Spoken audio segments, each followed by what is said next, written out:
2 table চামচ cornflour নিলাম, half চা চামচ দেব চিলি ফ্লেক্স, আর এখানে দিয়ে দেব স্বাদ অনুযায়ী মশলা দিলেই হবে, কম বেশি কোনো সমস্যা নেই। জিরা গুঁড়া দিলাম, কাবাব মশলা দিলাম, লবণ দিলাম, হলুদের গুঁড়া, মরিচের গুঁড়া খুবই সামান্য দিয়েছি শুধু কালারের জন্য। ধনেপাতা কুচি দিয়ে দিলাম। এবার নর্মাল পানি দিয়ে ব্যাটারটা গুলিয়ে নেব। খুব বেশি পাতলা হবে না, আবার অনেক বেশি ঘনও হবে না। এখানে আমি কর্নফ্লাওয়ার দিয়ে ব্যাটারটা গুলিয়ে নিয়েছি, তবে আটা, ময়দা কিংবা বেসন দিয়েও গুলিয়ে নিতে পারেন, সেক্ষেত্রে বেকিং পাউডার দিতে হবে। আর কর্নফ্লাওয়ারের ব্যাটারে গুলালে কর্নফ্লাওয়ার এমনিতেই খুব মচমচে, তাই আলাদা করে আর বেকিং পাউডার লাগে না।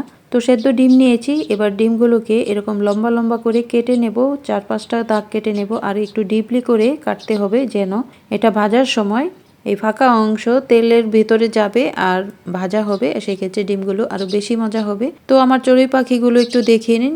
না, আমার না, আসলে এগুলো যখন সকালবেলা আমি ভাত দেই দল বেঁধে এসে খায়, আর মা পাখিটা যখন বাচ্চাদের এভাবে খাইয়ে দেয় দেখতে খুবই ভালো লাগে, মনটাই ভালো হয়ে যায়। সকালবেলা ওরা এখানে এসে বসে থাকে, আমি যখন ভাত দিই তখন খুব মজা করে খায়। তো গুলানো ব্যাটারে এবার ডিমগুলোকে আমি ডুবিয়ে গরম তেলে ভাজবো।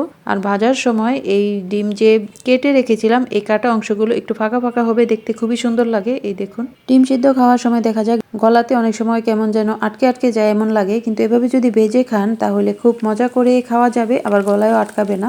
উপরটা মচমচে হবে। মচমচে করে ভেজে উপরে চাট মশলা দিয়ে দেব। এটা ঘরে বানানো চাট মশলা, ঝাল ঝাল মশলাটা দারুণ লাগে খেতে।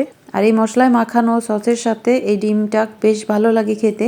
যে বাচ্চারা ডিম সিদ্ধ খেতে চায় না তাদের এভাবে ভেজে দেবেন, আর একটা কাঠি লাগিয়ে দেবেন, দেখবেন ললিপপের মতো বেশ মজা করে খেয়ে নিচ্ছে। তো ভালো থাকুন, সহজ রেসিপি পেতে সাথেই থাকুন। আল্লাহ হাফেজ।